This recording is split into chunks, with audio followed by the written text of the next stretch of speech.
il ne faut pas l'appeler géant. Parce que ce que tu dis, c'est ce qui va arriver. Il y a des choses qu'il ne faut jamais dire. Même si c'est vrai, ne le dis pas. Alléluia. Même si c'est vrai, c'est un géant. C'est vrai, c'est un géant. Mais ne le dis pas, il va le devenir. Contrôle ta bouche. Car la vie et la mort sont au pouvoir de la langue.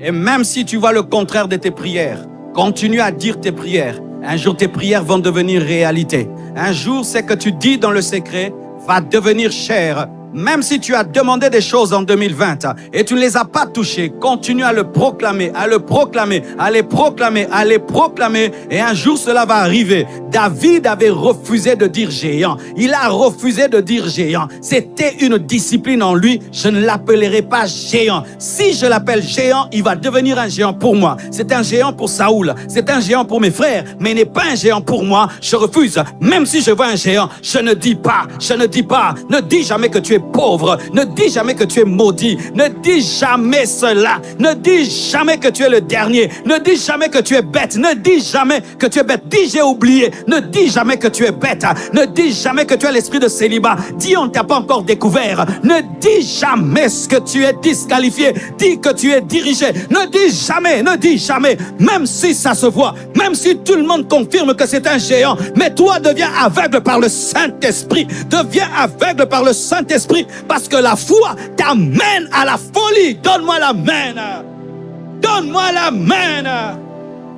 Je ne dirai pas, même si Saoul te dit, c'est un gaillard, c'est un vaillant, depuis sa jeunesse, toi ne le dis pas, ne le dis pas, ne le dis pas. Même si on te donne un diagnostic, on dit tu vas mourir dans 6 mois, ne dis pas que tu vas mourir dans 6 mois, ne le dis pas. Même si le médecin est spécialiste, ne le dis pas. Dieu est au-dessus des pronostics des médecins, Dieu est au-dessus des diagnostics des médecins, il est capable de les confondre. David, alléluia, alléluia, Lazare était pourri. Et quand un homme pourri, il ne peut ressusciter. Mais Jésus, rien que par sa parole, a dit Lazare sort. Et Lazare est sorti. Le diagnostic des médecins était anéanti et détruit. Ne dis pas ce que les hommes disent. Dis ce que Dieu dit. Annonce ce que Dieu dit. Parle ce que Dieu dit. Si tu le fais pendant cette année, tu vas vivre la puissance de Dieu. Même si tu vois l'échec, ne confesse pas l'échec. Même si tu vois que c'est noir, ne le dis pas. Tu es libre de le dire. La femme sunamite, même si son enfant était mort, n'a pas dit que son enfant était mort. Elle a dit tout va bien. Alors que l'enfant est mort, tout va bien. Oui, je l'ai demandé à Dieu. Et même s'il est mort, il n'est pas mort. Et je ne vais pas confesser le contraire de mes prières. Ne confesse jamais le contraire de tes prières. Ne le dis jamais. Ne le dis jamais. Même si on dit que tu es fou, même si on dit que tu mens, je ne mens pas. J'ai choisi de confesser la foi.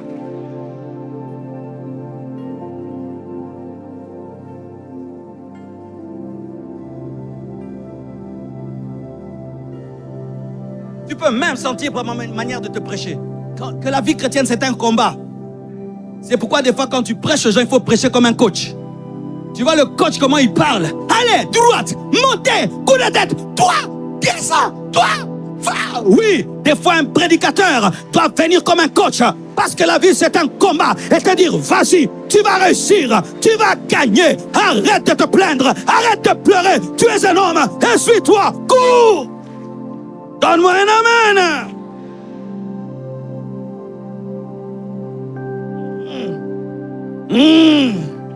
Oh, acclame le Seigneur. Acclame le Seigneur. Oh! Ah! Et une autre chose, il ne faut jamais te taire lorsque Goliath parle. Il parle, tu parles. La Bible nous dit, lorsque Goliath a dit à David, je vais te tuer et te donner aux oiseaux du ciel. Lui aussi, il a dit, moi aussi, je vais te tuer. Je vais te donner aussi aux oiseaux du ciel. Mais moi, en plus, je vais couper ta tête. Et en plus, je vois déjà l'Éternel te livrer entre nos mains. Sois un bouchard en 2021, un bouchard, un bouchard. Goliath parle, toi tu parles une fois, tu parles 2 fois, tu parles 3 fois. Ne te tais pas lorsque la destinée t'insulte. Ne te tais pas lorsqu'on dit que tu es incapable. Ne te tais pas lorsqu'on dit que tu ne vas pas réussir. Parle, parle la parole, parle les prophéties, parle les promesses de Dieu. Parle, toi aussi parle. Les Quinois, ils disent ça bien. otie napenache, otie napenache le sous-sous. Alléluia. Goliath parle, moi aussi je parle. Le diable parle, moi aussi je parle. La maladie parle, moi aussi je parle. La médiocrité parle, moi aussi je parle. Parle, tu as une bouche, parle. Oh, toi, cette année encore, on va voir. Tu vas finir cette année sans te marier. Tu dis, d'ailleurs, je prépare ton invitation. Je prépare ton invitation. Élisée l'a dit, hein. Il a dit, tu vas voir, mais tu ne vas pas manger. Mes frères, ne vous taisez pas, sinon vous allez être endoctrinés par Goliath.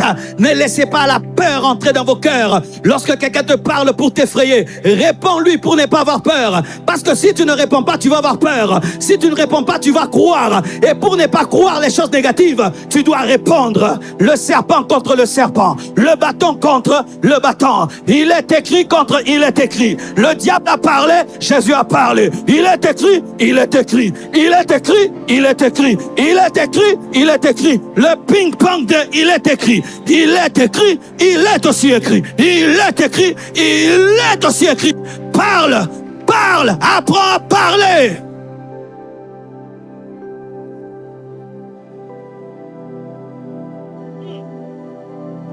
Et David n'a pas parlé n'importe comment.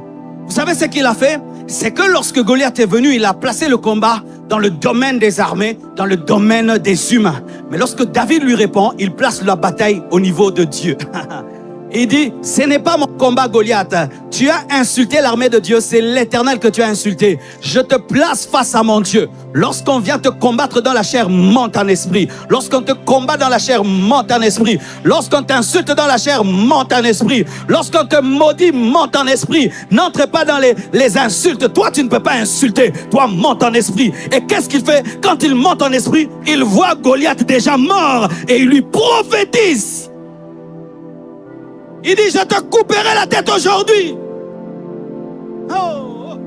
Vous savez, entre les deux cultes, quand j'ai médité, David dit, je te couperai la tête. Tu sais avec quoi? Avec ta propre épée. Il n'a pas pris l'épée de quelqu'un d'autre. Ce qu'ils font contre toi retournera contre eux-mêmes. Celui qui voudra te tuer, c'est lui-même qui va mourir en 2021.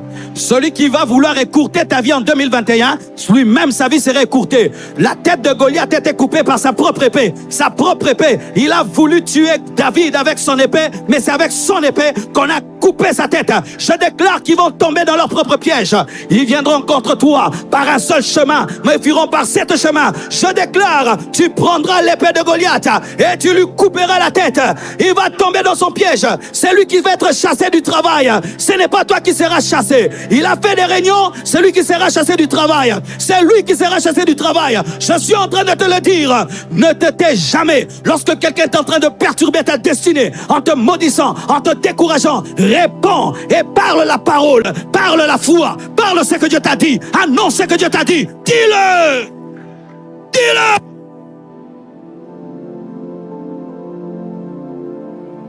Il dit, toi, tu dis quoi? Tu vas me tuer, moi. Tu vas me tuer, donner ma chair aux oiseaux. Moi, c'est ce que je vais te faire. En plus, moi, je vais couper ta tête. En plus, je vois l'Éternel qui vous livre entre nos mains. Ah, derrière toi, il y a Dagon. Derrière moi, il y a l'Éternel. Derrière toi, il y a Dagon. Derrière moi, il y a l'Éternel. Dagon, c'est une idole. Mais mon Dieu, c'est le créateur du ciel et de la terre. Le Dieu incréé. Et donc, toi, tu es l'émissaire d'une idole, mais moi, je suis l'émissaire du Dieu vivant. Et comme tu as défié mon Dieu, je te dis aujourd'hui, tu verras, je te couperai la tête. Et ce qu'il a dit, il a fait. Vous savez que Goliath est mort par la pierre. David pouvait se contenter de cela. Mais il est allé couper sa tête parce qu'il lui avait promis. Il devait accomplir sa promesse. Parce qu'un enfant de Dieu, quand il promet, il doit accomplir. Il devait accomplir la promesse. Et il coupe sa tête. Frères et sœurs, lorsque quelqu'un te dit, cette année tu échoueras, toi aussi prophétise. Parce qu'il a prophétisé. Il a prophétisé. Toi aussi prophétise. Ton problème, tu t'étais beaucoup, beaucoup. Et je t'assure, lorsque tu t'étais, les flèches entrent. Il y a des gens, si tu n'apprends pas à lui répondre, il va te détruire. il va prendre l'habitude de venir te décourager. Une sémence, et puis une autre. Non, toi, tu n'es pas son sac de boxe pour qu'il vienne tester sa méchanceté sur toi. Hé, moi, je serai grand. Dis ce que tu veux. Moi, j'ai les promesses de Dieu. Et je veux réussir face à toi. Je vais manger face à toi. Il est celui qui dresse une table en face de tes ennemis. Frère, que Dieu te donne l'appétit de manger en face des personnes qui n'ont jamais cru en ta destinée, qui n'ont jamais cru en ton futur, qui n'ont jamais cru en toi. Que Dieu te donne l'appétit de manger face à eux. C'est écrit dans la parole.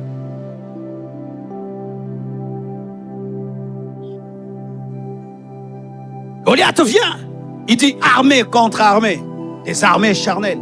Mais lorsque David entre dans le combat, non, c'était maintenant les anges contre les démons. Les anges contre les démons. Je vous assure, si Dieu t'ouvrait les yeux sur ce qui se passait ce jour-là, il y avait Michael qui était là, Gabriel qui était là, il y avait des anges qui étaient là. Pourquoi? Le nom de Dieu était en jeu. Lorsque tu es défié, n'en fais jamais ton combat. Donne ça à Dieu. Seigneur, on a dit que moi, ton enfant, je n'aurai jamais des enfants. Alors qu'il est écrit dans ta parole qu'il n'y aura pas de femmes stériles au milieu de vous. Seigneur, je te laisse cette guerre. Donne la passe à Dieu. Permets à Dieu d'entrer dans ton combat et de démontrer que sa parole est vraie. N'en fais pas ta guerre. Ne tombe pas dans le piège d'haïr les gens. Tu as la haine pour quelqu'un, tu perds ton temps. Et la preuve que c'était devenu un combat spirituel. Lorsque Goliath est frappé par la pierre, il n'a pas respecté la physique. Il n'a pas respecté la gravitation. Il n'a pas respecté le principe du choc. Il devait tomber à la renverse. Mais lorsque le choc l'atteint au niveau du front, il veut tomber. C'est sur un ange venu. Toi,